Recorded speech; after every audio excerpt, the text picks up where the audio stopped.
ಅಂತ ಕೇಳಕ್ಕೆ ಶುರು ಮಾಡಿದ್ರು. 15 ಬುಕ್ ಆಯ್ತು ಈಗ. ಓಕೆ, ಸೊ ಇನ್ನು ಅಮೆಝಾನ್ಗೆ ಇಂಗ್ಲೀಷ್ನಲ್ಲಿ ಕೊಡ್ತಾ ಇದ್ದೀನಿ.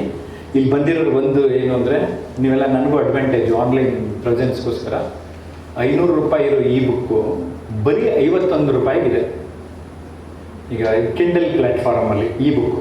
ಓಕೆ, ಇವತ್ತು ದಯವಿಟ್ಟು ನನ್ನ ಹೆಸರು ಗೊತ್ತಿದೆ, ಪುಸ್ತಕದ ಹೆಸರು ಹೇಳ್ತೀನಿ. ಟ್ರಾನ್ಸ್ಫಾರ್ಮ್ ಯುವರ್ ಲೈಫ್ ಇನ್ಸ್ಟೆಂಟ್ಲಿ ಅನ್ನೋದನ್ನು ಕಿಂಡಲಲ್ಲಿ ಪಬ್ಲಿಷ್ ಮಾಡಿದ್ದೀನಿ. 51 ರೂಪಾಯಿಗೆ ಡೌನ್ಲೋಡ್ ಮಾಡ್ಕೊಳ್ಳಿ, ಕಿಂಡಲಲ್ಲಿ ಓದಿ. ಓಕೆನಾ? ಒಂದು ಕಮಿಟ್ಮೆಂಟ್ ತಗೋತಾ ಇದ್ದೀನಿ. Done sir? ನೋಟ್ ಮಾಡ್ಕೊಳ್ಳಿ. ನನ್ನ ಹೆಸರು ನೋಟ್ ಮಾಡ್ಕೊಂಡ್ರಾ? ಇಲ್ಲ ನೆನಪಿರುತ್ತಾ? ಜಯಪ್ರಕಾಶ್ ನಾಗತಿ ಹಾಗೆ. ಓಕೆ, ಸೊ ಈ ಸೋಷಿಯಲ್ ಮೀಡಿಯಲ್ಲೆಲ್ಲ ನನ್ನ ಪ್ರೆಸೆನ್ಸ್ ಇದೆ. ಜೊತೆಗೆ ಇನ್ನೊಂದು ರಿಕ್ವೆಸ್ಟು, ನನ್ನ ಕನ್ನಡ ಯೂಟ್ಯೂಬ್ ಚಾನಲ್ ಡೈಲಿ ನೋಡಿದ್ರೆ ಡೈಲಿ ಏನಾದರೂ ಒಂದು ಮೆಸೇಜ್ ಮಾತಾಡ್ತಾನೆ ಇರ್ತೇನೆ ರೀ. ಜೊತೆಗೆ ಈ ಥರದ ಪ್ರೋಗ್ರಾಮು ಕೆಲವು ರೆಕಾರ್ಡ್ ಮಾಡಿ ಹಾಕ್ತಾ ಇರ್ತೀನಿ. ಓಕೆ, ಅವ್ರನ್ನೂ ಒಂದು ಸ್ವಲ್ಪ ಎಲ್ಲರೂ ಚೆನ್ನಾಗಿದ್ದಾರಮ್ಮ, ಒಂಚೂರು ತೋರಿಸ್ತಾ ಇರಮ್ಮ ಅವಾಗ ಒಂದ್ಸರಿ ನೋಡಿ ಆ ಕಡೆ ತಿರ್ಸಿ, ಯಾರು ಸ್ಮೈಲ್ ಮಾಡ್ತಾ ಇರ್ತಾರೆ ನೋಡಿ, ಒಬ್ರಿಗೆ ಪ್ರೈಸ್ ಕೊಡೋಣ ಅಂತೇಳಿ. ಸೀರಿಯಸ್ಲಿ ಅವರು ಮೇಡಮ್ ಭಾರಿ ಶಾಂತಿದ್ದಾರೆ. ಅವ್ರು ಬರೀ ಸ್ಮೈಲ್ ಅಲ್ಲ, ವೇವು ವಿಶ್ವ. ನಮ್ಮ ಟಿ ವಿ ಕ್ರಿಕೆಟ್ ನೋಡ್ಬೇಕಾದ್ರೆ ಹಂಗೆ ತಾನೆ ಜನ ಎಲ್ಲ. ಬೆಳಿಗ್ಗೆ ಆ 36 ಪಾಯಿಂಟಲ್ಲಿ ಒಂದು ಪಾಯಿಂಟ್ ಇತ್ತು, ಅದು ನೆನಪಾಗೋಯ್ತು ಈಗ. ಅದೇನು ಅಂದರೆ ವ್ಯೂಯರ್ ಟು ಪ್ಲೇಯರ್ ಅಂತ. ವ್ಯೂಯರ್ ಟು ಪ್ಲೇಯರ್. ವ್ಯೂಯರು ಇವೊಬ್ರು ಹಾಕ್ಲಿಕ್ಕೆ ಬಂದ್ರು ಸೈಲೆಂಟಾಗಿ ಹಂಗೆ ಹೋಗಿಸ್ಬಿಟ್ರು. ಅಂದರೆ ಆ ಪ್ಲೇಯರ್ ಗುಣ ಚೇಂಜ್ ಆಯಿತು ಅಂತ. ಅಂದರೆ ಬಾಯಿ ತೋರಿಸ್ಲಿಲ್ಲ ಒಬ್ರು, ಹಂಗೆ ಹಂಗೆ ಹೊರಟಾಗ್ತದೆ. ಹೆಂಗೆ ಚೆನ್ನಾಗಿ ಸ್ಟಡಿ ಮಾಡ್ತಾ ಇದ್ದೀರಿ ನನಗೆ. ಈಗ ನೀವೇ ಜಾಸ್ತಿ ನಗ್ತಾ ಇಲ್ಲ ಸರ್ ಈ ಕಡೆ. ನೀವೊಂದು 4-5 ಜನ ಒಂಚೂರು ಇಲ್ಲಿ ಬಂದ್ಬಿಡಿ, ನನಗೆ ಅಲ್ಲಿವರೆಗೂ ಲುಕ್ ಹೋಗ್ತಾ ಇಲ್ಲ. ಈಗ ನಿಮ್ಮ 4 ಜನ ಈ ಕಡೆ ಬನ್ನಿ, ಇಲ್ಲಿ ನಿಂಚರಿಗೆ ಇಲ್ಲಿ. ಅಂದರೆ ನನ್ನ ಐ ಕಾಂಟ್ಯಾಕ್ಟ್ಗೆ ವ್ಯೂ ನೋಡ್ತಾ ಇದ್ದೀನಿ, ಚೆಕ್ ಮಾಡ್ತಾ ಇದ್ದೆ. ಅಲ್ಲಿ ನೀವು ಓಕೆ ಸರ್, ಅಲ್ಲಿವರೆಗೂ ಓಕೆ. ಎಲ್ಲರೂ ನೋಡ್ತಾ ಇರೋಣ. ಇಲ್ಲಿ ನೋಡಿ, ಈ ಸೆನ್ಸೇಷನ್ ಇಲ್ಲಿ ಜಾಸ್ತಿ ಆಗ್ತಾ ಇದೆ. ನೀವು ಯಾಕೆ ಅಷ್ಟು ಖುಷಿ ಆಗಲ್ಲ?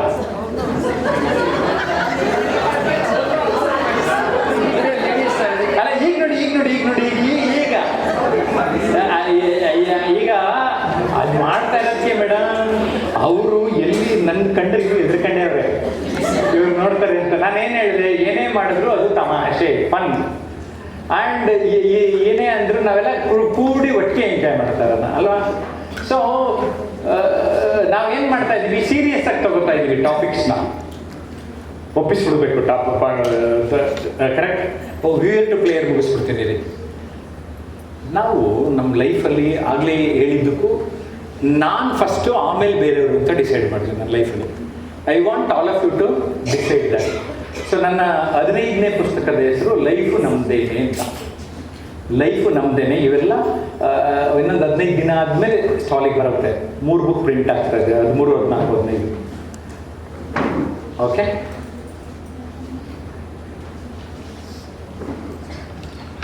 ಓಕೆ ಬೇಡ, ಅವ್ರನ್ನೇ ನೋಡ್ಕೊಂಡಿದ್ರೆ ನನ್ನ ನೋಡೋದು. ಅವ್ರು ನಿಮ್ಗೆ ಸಿಗ್ತಾರೆ, ಇಲ್ಲಿ ನಾನು ಸಿಗಲ್ಲಪ್ಪ.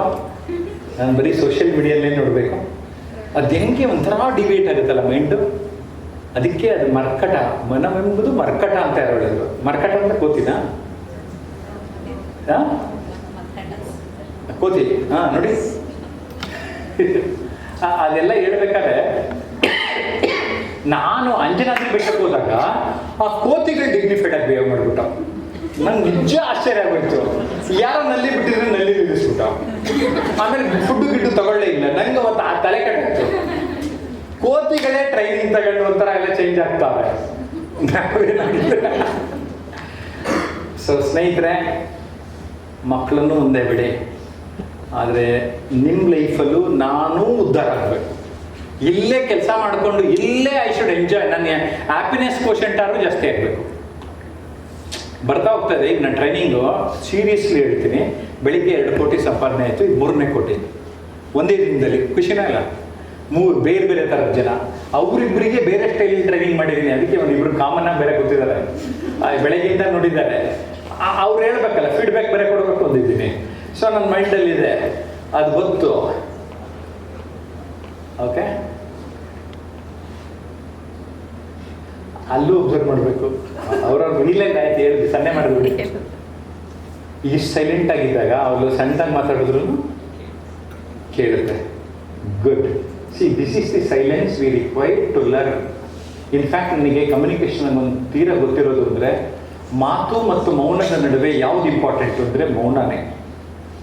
ಮೌನ ಬಂಗಾರ ಅಂತ ಕರೆದು ನೋಡಿ. ಎಷ್ಟು ಸೈಲೆಂಟ್ ಆಗಿದ್ರೆ ನಾನು ಮಾತಾಡೋದಕ್ಕೆ ಹೆಂಗಿರುತ್ತೆ ಅಂದರೆ, ನನ್ನ ಮಾತು ಚನ್ನವೀರ ಕಣವಿಯವರು ಒಂದು ಕವನದಲ್ಲಿ ಹೆಂಗೆ ಹೇಳಿದ್ದಾರೆ, ಮೌನ ಮೊಗ್ಗೆಯ ನೊಡೆದು ಮಾತರಳಿ ಬರಲಿ, 3 ಗಳಿಗೆಯ ಬಾಳು ಗಮಗಮಿಸುತ್ತಿರಲಿ ಅಂತ.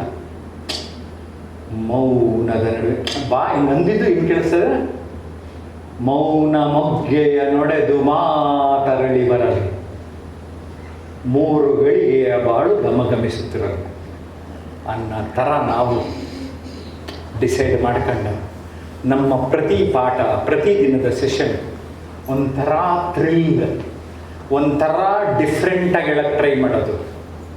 ಯಾಕೆ ಹೇಳ್ತಾ ಇದ್ದೀನಿ, ನಾನು ಇದೇ ಪಾಠನ ಇನ್ನೊಂದು ಯಾರಿಗೂ ಬೇರೆ ಮಾಡಿದ್ರೆ ವಿಷಯ ಅದೇ ಇರ್ಬೋದು, ಹೇಳೋ ರೀತಿನಲ್ಲಿ ಬದಲು ಮಾಡ್ತೀನಿ. ಅದೇ ವಿಚಾರ ಇರಲಿ. ಕೆಲವು ಸರಿ ಎಂಡಿಂಗ್ ಮಾಡಿರೋದನ್ನ ಸ್ಟಾರ್ಟಿಂಗ್ ತಗೋತೀನಿ, ಸ್ಟಾರ್ಟಿಂಗ್ನ ಎಂಡಿಂಗ್ ತೆಗೆದಾಕ್ತೀನಿ. ಯಾಕೆ ಅಂದರೆ ನನ್ನ ಪಾಠ ನನಗೆ ಬೇಜಾರಾಗಬಾರ್ದಲ್ಲ. ಎಷ್ಟೋ ಸರಿ ಆ ಮೊನೋಟನಿ ನಮ್ಮನ್ನು ಕಾಡುತ್ತೆ. ಬಿಕಾಸ್ ಹೇಳಿದ್ದೇ ಹೇಳಬೇಕು, ಮಾಡಿದ್ದೇ ಮಾಡಬೇಕು. ಬಟ್ ಅದನ್ನು ಹೇಳೋ ರೀತಿ, ನೀತಿ, ಶೈಲಿ, ಪವರ್ ಪಾಯಿಂಟು, ಅದಕ್ಕೊಂದು ಇನ್ನೊಂದು ಇಮೇಜು, ಅದ್ರ ಬದಲು ಇನ್ನೊಂದು ಕತೆ, ಇನ್ನೊಂದೇನೋ ಆ್ಯಡ್ ಮಾಡೋಕ್ಕೆ ಸಿಕ್ಕಾಪಟ್ಟೆ ಇವಾಗ ಟೆಕ್ನಿಕಲಿ ನಾವು ಅಪ್ಡೇಟ್ ಆಗ್ಬೋದು. Start doing all that. ನಿಮ್ಮ ಕ್ರಿಯೇಟಿವಿಟಿ ಎಲ್ಲಿವರೆಗೂ ಹೋಗುತ್ತೆ ಅಂದರೆ, ಯಾವಾಗ ನೀವು ಆಳವಾಗಿ ಇಳಿತೀರೋ ನಿಮಗೆ ಗೊತ್ತಿಲ್ಲದಂಗೆ ಹೊಸ ಹೊಸ ಐಡಿಯಾಗಳು ಬರೋಕ್ಕೆ ಶುರು ಆಗುತ್ತೆ. ನಾನು ಒಂದು ಬೆಳಿಗ್ಗೆ 36 ಪಾಯಿಂಟ್ಸ್ ಮಾಡಿದ್ದೆ ಫಾರ್ ಪರ್ಸನಲ್ ಟ್ರಾನ್ಸ್ಫಾರ್ಮೇಷನ್. ಫಸ್ಟ್ 10, 15, 25 ಹಿಂಗೆ ಬಂದು 36 ನಿಂತ್ಕೊಳ್ತು. ಅಲ್ಲಿಗೆ ಬುಕ್ ಪ್ರಿಂಟಿಗೆ ಕೊಟ್ಟೆ. ಅಂದರೆ ದ ಕೆಪಾಸಿಟಿ ಆಫ್ ಬ್ರೈನ್ ಹೆಂಗಿದೆ ಅಂದರೆ, when you start exploring the thing, same topic for some time, it shows the way for you. ಆಮೇಲೆ ಎಲ್ಲಿವರೆಗೂ ನೀವು ಆಗ್ಬೋದು ಅಂದರೆ, seriously take this word, you can become a researcher, you can become an author. ನಿಮ್ಮ lectures ಯಾವುದೋ social ಮೀಡಿಯಲ್ಲಿ ಹಾಕಿದರೆ, ಯಾವುದೋ ಫಾರಿನ್ ಯೂನಿವರ್ಸಿಟಿ ಬೇಕಾದ್ರೆ ನಿಮ್ಗೆ ಇನ್ವೈಟ್ ಮಾಡೋಕ್ಕೆ ಸ್ಕೋಪ್ ಇದೆ. By just looking at your presentation, ಈ ಮನುಷ್ಯ ಈ ವಿಚಾರದ ಬಗ್ಗೆ ಹೇಳಿದಾನಲ್ಲ ಅಂತ. ಮುಂಚೆ ಅಂದರೆ ನಮ್ಮ ಡಂಗೂರ ನಾವು ಬಾರಿಸ್ಕೊಳ್ಳೋಕ್ಕೆ ಗೊತ್ತಾಗ್ತಿರ್ಲಿಲ್ಲ. ಯಾರೋ ಕೆಲವರು ಟಾಪ್ ಲೆವೆಲ್ಲು ಹಂಗೆಲ್ಲ ಇತ್ತು. ಇವತ್ತು the door is open for you. ನಿಮ್ಮ ಫೀಲ್ಡಲ್ಲಿ ನೀವು ಎಕ್ಸ್ಪರ್ಟ್ ಆಗಿ ನಿಮ್ಮನ್ನು ಪ್ರಪಂಚ ಗುರುತಿಸೋಂಗೆ ಮಾಡ್ಕೊಳ್ಳೋಕ್ಕೆ ಸಾಧ್ಯತೆ ಇದೆ. ಬರೀ 7ನೇ ಕ್ಲಾಸು 10ನೇ ಕ್ಲಾಸ್ ಓದಿದವರು ಯೂಟ್ಯೂಬ್ನಲ್ಲಿ ಕೆಲವರು 5ರಿಂದ 10 ಲಕ್ಷದವರೆಗೂ ತಿಂಗಳಿಗೆ ದುಡಿಯೋರು ನಾನು ನೋಡಿ. ಅವನ ವಾಯ್ಸು ಎಲ್ಲ ಸರಿ ಇಲ್ಲ, ಇಂಗ್ಲೀಷ್ ಬರಲ್ಲ ಅಂತ ಏನು ಮಾಡ್ತಾನೆ ಅವನು, ಯಾವುದೋ ಅದು ಇದು ಬೊಂಬೆ ಮಾಡಿ ಹಾಕ್ಬಿಟ್ಟು ಬರೀ ಮ್ಯೂಸಿಕ್ ಹಾಕ್ಬಿಟ್ಬಿಡ್ತಾನೆ. ಅಂಥವ್ರು 5 ಲಕ್ಷ 10 ಲಕ್ಷ ದುಡಿತಾರೆ. ಸೊ ಇನ್ನೊಂದು ಯೋಚನೆ ಮಾಡ್ಕೊಳ್ಳೋಣ. ಈ ಕಾರಣ ಏನಂದರೆ, ನಾವು ವ್ಯೂಯರ್ಸ್ ಜಾಸ್ತಿ ಆಗಿರ್ತೀವಿ, ಪ್ಲೇಯರ್ಸ್ ಆಗಿರಲ್ಲ. I want all of you to play in your life. Whatever field you are in the field, ಯಾವುದೋ ಒಂದು ಸಬ್ಜೆಕ್ಟು, ಆ ಸಬ್ಜೆಕ್ಟ್ ಒಳಗಡೆ ಆಳವಾಗಿ ನನಗೆ ಯಾಕೆ ಅನುಭವ ಆಯಿತು ಅಂದರೆ, ಈಗ 15 ಪುಸ್ತಕ ಬರೆದು, ಇಂಗ್ಲೀಷ್ನಲ್ಲಿ 5ನೇ ಪುಸ್ತಕ ಬರೆದು ಮಾತಾಡ್ತಾ ಇದ್ದೀನಿ. ಬಿಕಾಸ್ ನನಗೆ ಅನಿಸಿದೆ, ನನ್ನ ಒಂದೊಂದು ಪುಸ್ತಕನೂ ಯಾರು ನೋಡೋ ಡಾಕ್ಟರೇಟ್ ಕೊಡೋ ಲೆವೆಲಿಗೆ ಬರ್ದಿದ್ದೀನಿ ಅಂತ. And this are all my original points. ಯಾಕೆ ಒಂದೇ ವಿಚಾರನ ನಾವು ಮೊನೋಟನಿ ಅಂದ್ಕೊಳ್ದಲ್ಲೇ ಅದನ್ನು ಎಕ್ಸ್ಪ್ಲೋರ್ ಮಾಡ್ತಾ ಹೋದರೆ, ನೀವು ಇಡೀ ಆ ಒಂದು ಸಬ್ಜೆಕ್ಟ್ಗೆ ಇಡೀ ಪ್ರಪಂಚಕ್ಕೆ ನಿಮ್ಮನ್ನು ಮುಂದೆ ಎಲ್ಲ ನೆನಪಿಟ್ಕೊಳ್ಳೋಂಗೆ ನೀವು ಒಂದು ಥೀಸಿಸ್ ಅಥವಾ ಇನ್ನೊಂದೇನೋ ಕೊಡಬಹುದು ಅಂತ ನನಗೆ ಅನಿಸಿದೆ ಸ್ನೇಹಿತರೆ. ಬಿಕಾಸ್ ನೀವೆಲ್ಲ ನೋಡಿದ್ರೆ ಎಷ್ಟು ಕಳಕಳೆಯಾಗಿದ್ದೀರಾ, ಲಕ್ಕ ಹೊಳಿತಾ ಇದ್ದೀರಾ. ವಿಚಾರ ಸ್ವಲ್ಪ ಈ ಕಡೆ ಒಂಚೂರು ವಾಸ್ತು ಪ್ರಾಬ್ಲಮ್ ಇತ್ತು ಅಷ್ಟೇ. ಆ ಕಡೆ ಅಂತೂ ನನಗೆ ಐ ಆಮ್ ಹ್ಯಾಪಿ. ಅದೇನೋ ಗೊತ್ತಿಲ್ಲ, ನಾವು ಗಂಡಸರು ನಗೋದು ಸ್ವಲ್ಪ ಹಿಂದೆ ನಗಿಸ್ತೀವಿ, ಬೇಕಾದ್ರೆ ನಾವು ನಗಲ್ಲ. ಕರೆಕ್ಟಾ? ನಾವು ಸ್ವಲ್ಪ ಮುಕ್ತವಾಗಿ ನಗಲ್ಲ, ಏನೋ ಕಳ್ಕೊಂಡ್ಬಿಡ್ತೀವಿ ನಾವು. Feel free. ಅದೇ ನನ್ನ ಟಾಪಿಕ್ ಚೇಂಜ್ ಆಗುತ್ತಲ್ಲ ಅಂದರೆ ಡೈರೆಕ್ಷನ್ ಚೇಂಜ್ ಆಗಿ ಅದು ಹೆಂಗೆ ನಾವು ಖುಷಿ ಪಡೋದು. ನಾನು 2 ಪದ ಹೇಳ್ತಾ ಇರ್ತೀನಿ. ಪೈಲ್ಸ್ ಕಾಯಿಲೆ ಬಂದಿದ್ರೆ ಅವ್ರಿಗೆ ಎಕ್ಸೆಂಪ್ಟೆಡ್, ಅರಳೆಣ್ಣೆ ಕುಡಿದು ಬಂದಿದ್ರೆ ಎಕ್ಸೆಂಪ್ಟೆಡ್. ಅದೆರಡಿಲ್ಲ ಅಂದರೆ you are bound to do, you have to smile. Seriously, ಆಕಾಶ ತಲೆ ಮೇಲೆ ಯಾವತ್ತು ಬೀಳಲಿ ಬಿಡಿ, ಯಾರಿಗೆ ಗೊತ್ತು, ಡು ನಾಟ್ ನೋ. ಇರೋ ವರ್ಷ ದಿನ ಬೀಳುತ್ತೆ ಅಂದರೆ ನಾನು ನಿಜವಾಗ್ಲಿ ಇಲ್ಲಿ ಇದ್ಕೊಂಡು ಖುಷಿಯಾಗಿ ಮಾತಾಡೋಕ್ಕಾಗತ್ತಾ? We do not know. ತುಂಬ ಎಷ್ಟೊಂದು ಜನ ಏನಂದರೆ ಕಪೋಲ ಕಲ್ಪಿತ ಏನೇನೋ ಆಗ್ಬೋದು, ಹಂಗಾಗ್ಬೋದು, ಹಿಂಗಾಗ್ಬೋದು ಅಂದ್ಕೊಂಡು ನಿದ್ದೆನೇ ಮಾಡಲ್ಲ ಸರಿ. Okay, this is what my observation.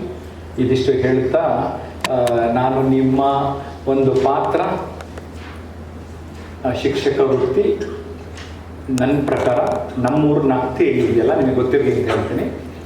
Mandya ಜಿಲ್ಲೆಯಲ್ಲಿ ಅತಿ ಹೆಚ್ಚು ಶಿಕ್ಷಕರಿರುವ ಊರು. ಆ ಊರಿನಿಂದ ಬಂದಿದ್ದೀನಿ. ಆದರೆ ನಮ್ಮ ಫ್ಯಾಮಿಲಿಯವ್ರು ಯಾರೂ ಇಲ್ಲ. ಆದರೆ ಅದಕ್ಕೆ ಹತ್ರ ಇರೋ ಟ್ರೈನಿಂಗ್ ಹೆಂಗೋ ಓದ್ಕೊಂಡಿದ್ದೆ. ನನಗೆ ಟ್ರೈನಿಂಗ್ ಒಲ್ದಿದೆ. ಸರಸ್ವತಿಯವರು ನಮ್ಮ ಹತ್ರ ಜೊತೆಗೆ ಬರ್ತೀವಿ ಅಂತ ಹೇಳಿ ಆಗಾಗ ಆಶೀರ್ವಾದ ಮಾಡ್ತಾರೆ. ಆಮೇಲೆ ಸರಸ್ವತಿ ನಿನ್ನ ಫ್ರೆಂಡ್ ಹಂಗೆ ಲಕ್ಷ್ಮಿಗೂ ಹೇಳ್ಬಿಡಮ್ಮ ಅಂತ ಹೇಳಿ ಲಕ್ಷ್ಮಿಯವರು ಕರುಣೆ ತೋರ್ತಾ ಇದ್ದಾರೆ. ಇನ್ಫ್ಯಾಕ್ಟ್ ಕಮ್ಯುನಿಕೇಷನ್ ನಿಮಗೆ ಗೊತ್ತಿದೆಯೋ ಗೊತ್ತಿಲ್ವೋ, ಈ ನಾಲ್ಗೆ ತುದಿನಲ್ಲಿ ಲಕ್ಷ್ಮೀ ಸರಸ್ವತಿ ಇಬ್ಬರು ಇದ್ದಾರೆ. ನಮ್ಮ ಹಿಂದಿನವ್ರು ಹೇಳಿರೋದು ಏನು ಮೇಡಮ್, ಕನಸಲ್ಲಿ ಬಂದ ನಾನು ಇಲ್ಲಿ ನನ್ನೇ ಕಾಣಿ ಕನಸನ್ನು.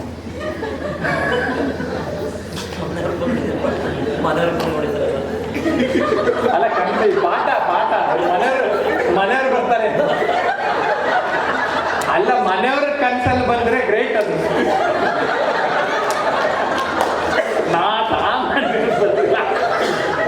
ಎದುರು ಬಂದ್ರು ನೋಡಕ್ಕೆ ಸಾಕ.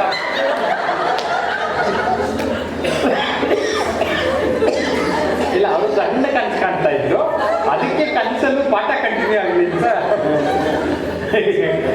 ಈಗ ಹೇಳಿದೆ. ಎಷ್ಟು ಖುಷಿ ಆಯ್ತು ನೋಡ್ರಿ ಈಗ ಅಲ್ವಾ. ಅವರೊಂದು ಅದಕ್ಕೆ ಅವಕಾಶ, ನಾನು ಖುಷಿಯಿಂದ ಇರೋದಕ್ಕೆ ಅವಕಾಶ ಮಾಡಿಕೊಟ್ಟ ಮೇಡಮ್ಗೆ ಅನ್ಕತ್ತೀನಿ ನಾನು.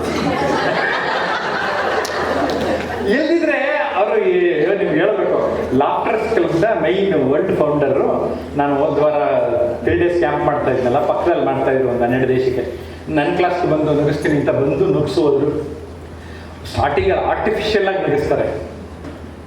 ಅದು ಇಲ್ಲ ಪಾರ್ಕಲ್ಲಿ ನೋಡಿರಲ್ಲ, ಆ ಸಂಸ್ಥೆ ಡಾಕ್ಟರ್ ಮದನ್ ಕಟಾರಿ ಅವ್ರನ್ನೇ ನೋಡಿದೆ ಬಂದು ನಗಿಸಿ.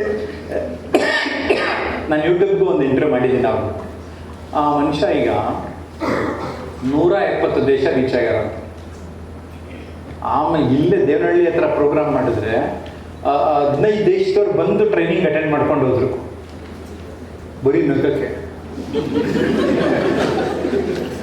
ಅದು ಜಪಾನ್ನವರು, ಸ್ವಿಟ್ಜರ್ಲ್ಯಾಂಡು.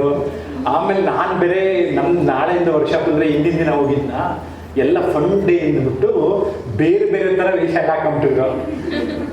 ನಾನು ಏನು ಹಿಂಗೆ ಬಟ್ ಒಂಥರ ಅಷ್ಟರಲ್ಲೇ ಎಂಜಾಯ್. ಅಂದರೆ ಬರೀ ನಗದಿಟ್ಕೊಂಡು ಸ್ಟಾರ್ಟಿಂಗಲ್ಲೆಲ್ಲ ಜೋಕ್ಸ್ ಎಲ್ಲ ಹೇಳ್ತಾ ಇದ್ವಿ, ಒಬ್ಬರು ಪೋಲಿ ಜೋಕ್ ಎಲ್ಲ ಹೇಳ್ಬಿಡೋರು, ಅದಕ್ಕೆ ಸ್ಟಾಪ್ ಮಾಡಿಬಿಟ್ಟೆ. ಬರೀ ನಗಕ್ಕೆ ಭಾಷೆ ಇಲ್ಲ, ಬರೀ ನಗು ನಗು ನಗು ನಗು. ಎಷ್ಟೊಂದು ಆಗಲಿದೆ ಅಲ್ಲ, ನಗು ನಗುತ್ತಾ ನಲ್ಲಿ ಏನೇ ಆಗಲಿ ಅಂತ ಅಣ್ಣವ್ರು ಹೇಳಾರೆ. ಸೊ ನಮಗಲ್ಲೂ ಒಂದು ಲೆಸನ್ ಸಿಕ್ಬಿಡ್ತು. ಆಯಿತು, ಓಕೆ. ಸೊ ನಗ್ನಗ್ತಾ ಇರ್ತೀರಿ. ಹಾಂ, ಲಾಫ್ಟರ್ ಕ್ಲಬ್ ಅವ್ರು ಬೇರೆ ಹೇಳಿದ್ರೆ ನಾನು ನಗ್ನಗ್ತಾ ಇದ್ದರೆ ಒಂದು ಗುಟ್ಟು ಹೇಳ್ತೀನಿ, ನಮ್ಮ ಮುಖ ನೋಡಬೇಕು ಅನಿಸುತ್ತೆ ಸ್ಟೂಡೆಂಟ್ಸ್ಗೆ. ಒಳಗಡೆಯಿಂದ ನಗು, ಈ ಒಳಗಡೆಯಿಂದ ಉಕ್ತಿರಿ. ಇದು ಏನು ಉಕ್ಕುವ ನಗು, ಹೊಸದಾಗಿ ಇದು ಮಾಡಿದ್ರೆ. ಅಂದರೆ ನೀವು ಮುಖ ಹೆಂಗೆ ಇಟ್ಕೊಂಡು ಸರಿಯಾಗಿ ತಲೆ ಬಾಚ್ಕೊಳ್ತದೆ, ಹೆಂಗೆ ಬಂದರೆ ನೋಡೋಕ್ಕಾಗೋದಿಲ್ಲ ಇವ್ರನ್ನ ಅಂತ ಆ ಪಾಠ ಸಬ್ಜೆಕ್ಟ್.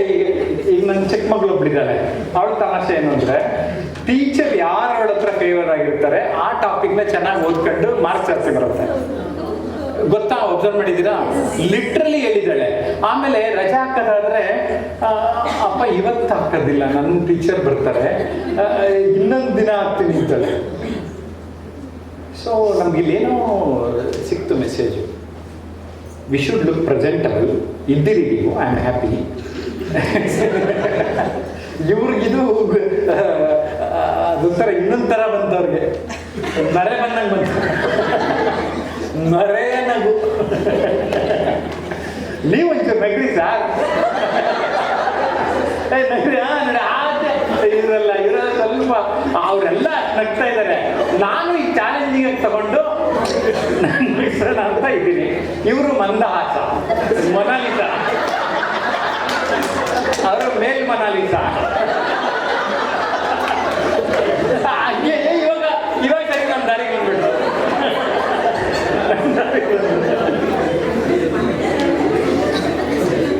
ಅದು ಮಾರಾಣಿ ಕಾಲೇಜ್ ಹೇಳಿದ್ನಲ್ಲ, ಒಂದು ಹುಡುಗಿ, ಸರ್ ನೀವು ನೋಡಕ್ ಚೆನ್ನಾಗಿದ್ದೀರಾ ಸರ್, ನೀವು ಪಾಠ ಏನು ಹೇಳ್ತೀರೋ ಆಮೇಲೆ ಕೇಳಿಸ್ಕೊತೀವಿ, ನೀವು ನೋಡಕ್ ಚೆನ್ನಾಗಿದ್ದೀರಾ, ಅದಕ್ಕೆ ನಿಮ್ಮ ಕ್ಲಾಸಿಗೆ ಬಂದೇ ಬರ್ತೀವಿ ಅಂತ ಅಂದರು. ನನಗೆ ತಲೆ ಕೆಡಿಸ್ಕೊಂಡೆ. ಅಲ್ಲಪ್ಪ, ಇದು ಸ್ಪೆಷಲ್ ಕ್ಲಾಸ್ ಬೇರೆ, ಗೌರ್ಮೆಂಟ್ ಪ್ರಾಜೆಕ್ಟಲ್ಲಿ ಬೇರೆ ಮಾಡೋಕ್ಕೆ ಹೋಗೋದಲ್ಲ, ಅವ್ರಿಗೆ ಕಂಪಲ್ಸರಿ ಇಲ್ಲ, ಹೋಗಿ ಅಂತ ಹೇಳಿರ್ತಾರೆ. ಆಮೇಲೆ ನಾನು ಬೇರೆ ಹುಡುಗಿರಿಗೆ, ಅಲ್ಲ ಅವಳಂಗೆ ಹೇಳ್ತಾರಲ್ಲ, ಅವಳು ಹೇಳ್ತಾರೆ ಸತ್ಯ ನಂದೆ, ಅವಳು ಬಾಯ್ಬಿಟ್ಟು ಹೇಳಿದ್ದು ಸರ್ ನಾವು ಹೇಳಿಲ್ಲ ಸರ್. ಸೊ ನಂಗೆ ಅವಾಗ ಅರ್ಥ ಆಯಿತು, ನಾನು ಟಾಪ್ ಟು ಬಾಟಮ್ ಚೆನ್ನಾಗಿ ಕಾಣಬೇಕು ಅಂತ. ಇವೆಲ್ಲ ಚೆನ್ನಾಗಿದ್ದು, ಈಗ ಶೂ ಚೆನ್ನಾಗಿರ್ಲಿಲ್ಲ ಅಂದರೆ ನಾನು ಇಷ್ಟ ಆಗಲ್ಲ ಅವ್ರಿಗೆ, ನೋಡೋರಿಗೆ. ಅದು ಈ ಜನ್ರೇಷನ್ ಅವ್ರಿಗೆ. ಅವ್ರ ಆ್ಯಂಗಲಿಂದ ನಾನು ಯೋಚನೆ ಮಾಡೋಕ್ಕೆ ಶುರು ಮಾಡಿದ್ದೀನಿ ಈಗ.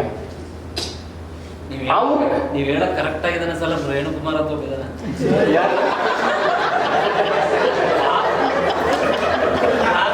ಮುಂಚೆ ಎಲ್ಲ ರೆಡಿ ಆಯ್ತಾರೆ ಸರ್, ಕ್ಲಾಸಿಗೆ ಬಂದವರು ಅಂದ್ರೆ ನೀವು ಟಾಯ್ಲೆಟ್ ಅಲ್ಲಿ ನೋಡ್ದಂಗೆ ಕಾಣಿಸ್ತಾ ಇದ್ದೀರಾ.